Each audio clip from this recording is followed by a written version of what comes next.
చూద్దాం. టిటిడి మాజీ assistant vigilance security officer Satish Kumar మరణానికి గల కారణాలపై అనుమానాలు వ్యక్తమవుతున్నాయి. అధికారులు ప్రస్తుతం పలు కోణాలలో దర్యాప్తు చేస్తున్నారు. ఈ కేసులో పలు కీలక ఆధారాలు లభించడంతో మరింత ఆసక్తి రేపుతోంది. అలాగే సతీష్ కుమార్ పోస్టు మార్టం నివేదిక ఇంకా బయటకు రావాల్సి ఉంది. విచారణ సంస్థలు ఆ నివేదిక ఆధారంగా తదుపరి చర్యలు చేపట్టనున్నాయి.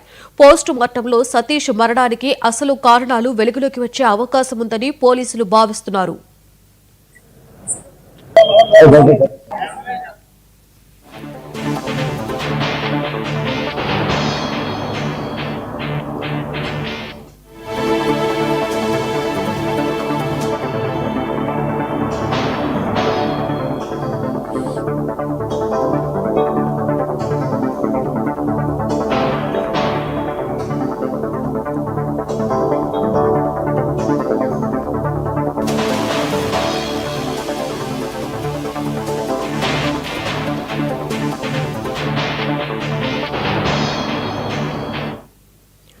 సతీష్ కుమార్ ట్రైన్లో ప్రయాణించిన కోచ్లలో దర్యాప్తు చేస్తున్నారు. ఇందులో భాగంగా A1, A2 కోచ్లలోని bed role attenders ను విచారణ చేశారు. సతీష్ కుమార్ ప్రయాణ వివరాలు, ఆయన కదలికలు, ఎవరైనా అనుమానాస్పద వ్యక్తులు అతనికి సమీపంలో ఉన్నారా అనే కోణంలో ఎంక్వైరీ చేస్తున్నారు. అయితే సతీష్ కుమార్ అసలు సీట్ నెంబర్ 29 కాగా సంఘటన అనంతరం సీట్ నెంబర్ 11 దగ్గర లగేజీ బ్యాగ్ లభించడంతో కేసు కీలక మలుపు తిరిగింది.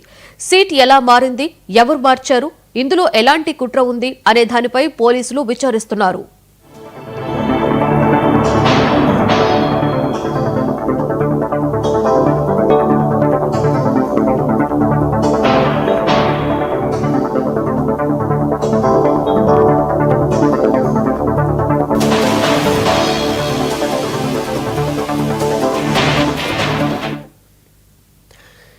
ఇదే అంశం మీద మరింత సమాచారాన్ని మా ప్రతినిధి ప్రతిమ అందిస్తారు. ప్రతిమ, గుడ్ మార్నింగ్.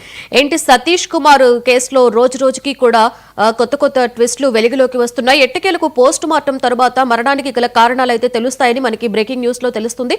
పూర్తి డీటెయిల్స్ ఏంటి ప్రతిభ? Lakshmi, very good morning. TTD మాజీ AP Satish Kumar post mortem ఇప్పుడు ఉత్కంఠ రేపుతోందని చెప్పాలి. ఇప్పటి వరకు పోలీసులు ఈ కేసుని పలు కోణాల్లో పరిశీలించడం జరిగింది. సతీష్ కుమార్ ఎవరైతే ఈ పరకామణి కేసులో సిఐడికి హాజరవుతున్నటువంటి నేపథ్యంలో అనుమానాస్పదమైనటువంటి మృతి చెందడం పైన పోలీసులు ఇప్పటికే సెక్షన్ 103 సెక్షన్ 1 కింద అనుమానాస్పద మృతిపైన కేసు నమోదు చేశారు.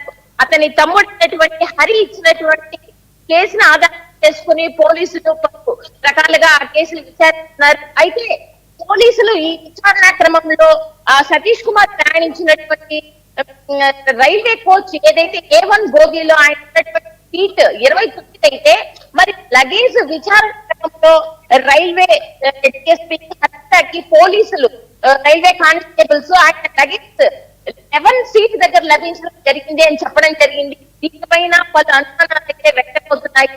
మనం చూసుకున్నట్లయితే ఆయన పోస్ట్ మార్టం రిపోర్ట్ కూడా మనకు ఫోరెన్సిక్ అధికారులు అందించడం జరిగింది. ఆయన రైలులోంచి కిందకి పడి ఉన్నట్లయితే తన భాగంలో ఒక మొదలైనటువంటి ఆయుధ చెక్కినట్టుగా గాయాలు తగులున్నాయి. అలాగే ఒంటి మీద కూడా పలు గాయాలు ఉండడంతో వీళ్ళు హత్య అనేటువంటి కోణంలోనే పోలీసులు అయితే దర్యాప్తు చేస్తున్నారు.